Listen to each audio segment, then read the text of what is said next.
So, good evening guys. Mapagpalang gabi sa ating lahat, no? Ah, ating batiin muna ay shout out muna natin ang ating mga kawanders, no? Lalo na yung mga solid kawanders dito sa bayan ng Pagsangan. Okay? Um, shout out sa mga kapatiran guardians, mabuhay ang guardian guys. Mano po sa mga nakakataas. Ito po si Founder Joshua Vilarte. Okay? Um, uh, Bumabati po ng magandang gabi. Okay, guys, ang ating mga hindi tayo ngayon magsasayang muna ng kundi ating ating pipinturahan itong mga nangyayari ngayon, no? Malapit na ang halalan guys. Okay? So for how many, parang bagay yung relo, adus na po ngayon, at least na, no? At least na ba? So mabilis ang pagdingan ng araw. Ngayon guys, actually ang mga inano natin, no? Dinadala natin yung ating butihing mayor, no? Si Mayor Kuya Cesar, okay? Sa Arisa Abilatim. Okay? So guys, nasaglit na lang po, no? Kailangan, hindi po kaya ng mayor, ng buting mayor natin, ang isang termino lang. Kumbaga, sa kanyang panunungkulan sa loob ng 3 taon, makikita nyo in comparison sa mga nangyayari, sa mga actual, no? Na makikita mo, pagmamalaki mo ang klaseng mayor na ito. Ikukumpara natin sa mga nagdaang mga mayor. Ngayon, muli siyang humihingi ng tulong, lalo na sa mga kapwa natin, mga guardians, no? Na suportahan natin siya, okay? Hanggang sa dulo. Kaya nga, okay? Dahil guys, malaki ang advantage, no? Once na manatili ang pagiging mayor ng Pagsanghan, si Mayor Arisa, no? Kuya Cesar. Kaya nga, dahil mas nakakalamang ang kanyang mga gawain, ang kanyang mga pagtatag ng mga hanap buhay, pagpalawak ng trabaho, at pagbigay ng magandang plano sa bayan ng Pagsanghan. Guys, nung mga araw, wala kang makikita mga McDo, Jollibee dito sa Bagkus, no? Ang mga iba-ibang mga kainan, Bagkus. Dito kay Mayor, okay? Cesar, no?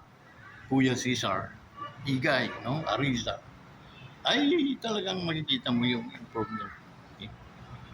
Na siya yung nag-ano ng ando ng sa isang lugar, wala ka nang hanapin pa, ando ng LTO, NBI, shopping mall. So ang kulang na lang dyan guys, yung mga yung Grand Terminal. Okay? Nakaplano na yon doon sa plano ng ating buting mayor. So bilang pagsuporta, no?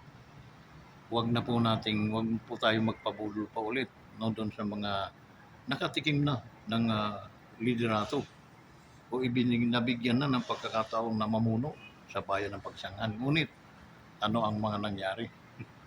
Wala naman pong improvement.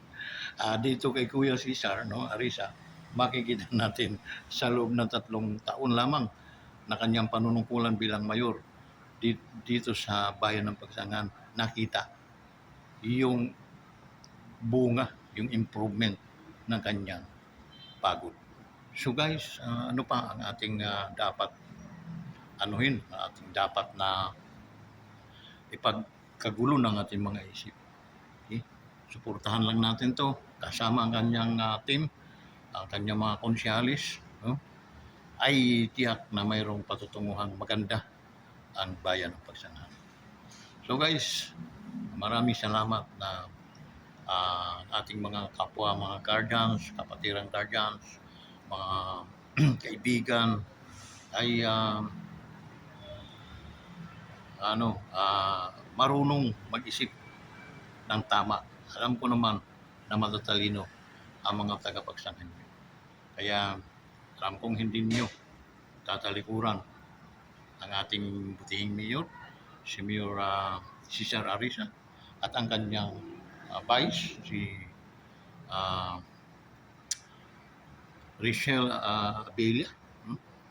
At the same time, ang kanyang 8 mga konsyalis. Okay?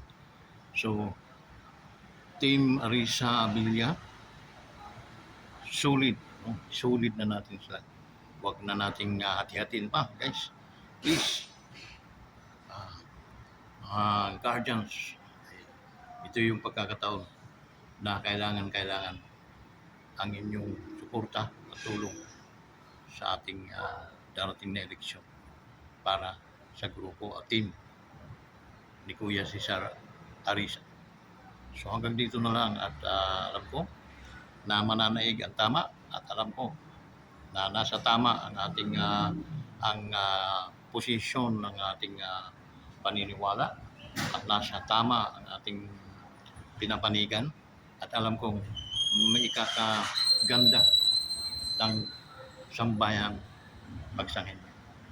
So hanggang dito na lang. O kung nga pala, si Founder Joshua Pirarte, at the same time, isang alagad din ng Diyos, no? Noong mga araw. Okay? So, maraming salamat at mabuhay po kayong lahat. Okay? Team Arisa Abella po lamang, sulit para sa ikagaganda at ikakatiwasay ng ating mga mamayang Pagsangin. Hanggang dito lang. Maraming salamat po. See you in May 12. Bye-bye.